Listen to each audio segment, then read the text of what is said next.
तोरियाणी जी report मां ॾिठी सिंधड़ी में भी एकता रिहाड़े के हवाले से तैयारियों ज़ोर वठी वयूं आहिनि। एकता रिहाड़े के सिलसिले में मल जा मुकाबला कराया विया जंहिंमें पहलवाननि शिरकत कई। संदन चवण है तो हू एकता जो रिहाड़ो भरपूर नमूने मल्हाईंदा।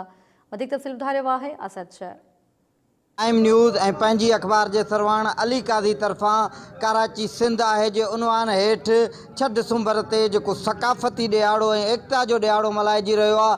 उन सिलसिले में जेके सिंध जा मशहूर मल पहलवान आहिनि उहे इन ऐलान के कीअं था ॾिसनि, इन ऐलान जी इन हवाले सां कहिड़ियूं तयारियूं कनि, उन हवाले सां असां हिननि खां पुछंदासीं त ही छा था चवनि। साईं अली काज़ी जो जेको ऐलान असां ॿुधो आहे त असांजा पहलवाननि जा असां में एॾो जोश अची वियो आहे, छो तो एक तो असांजी पहलवानी है ऐं ॿियो जेको आहे सो असांजो सकाफ़त जो जेको ॾियारो आहे उहो कई हुकुमरान आया आहिनि ऐं खोड़ सारा जेके असांजा ईअं सम्झ मिनिस्टर थिया आहिनि, वज़ीर थिया आहिनि, पर कंहिं बि इन मौजू सकाफ़त जे मौजू में न ॻाल्हायो आहे। पर असांखे ख़ुशी आहे अली काज़ी जे सॾ ते इंशाअल्लाह असांजा पहलवान भी तैयार आहिनि, ईअं असीं भी तैयार आहियूं। ॾियारो असां हर साल मल्हाईंदा आहियूं 6 दिसंबर में इंशाअल्लाह हेल भी मल्हाईंदासीं इंशाअल्लाह। ऐं आवाम जेको आहे तमामु असांखे इन में साथ ॾींदो आहे ऐं अली काज़ी जा ऐं ॿिया असांखे तमामु घणी सपोर्ट कंदा आहिनि।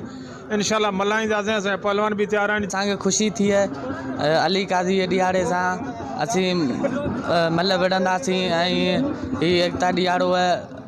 असां फुल तैयार आहियूं इन ॾींहं जो, असांखे बाक़ाइदा सां इंतज़ारु आहे, असांखे वॾी ख़ुशी आहे, असां वॾो मुक़ाबिलो कंदासूं ऐं अली काज़ी जो जेको एकता जो जेको ॾियारो आहे वो खूब असां मल्हाईंदासीं।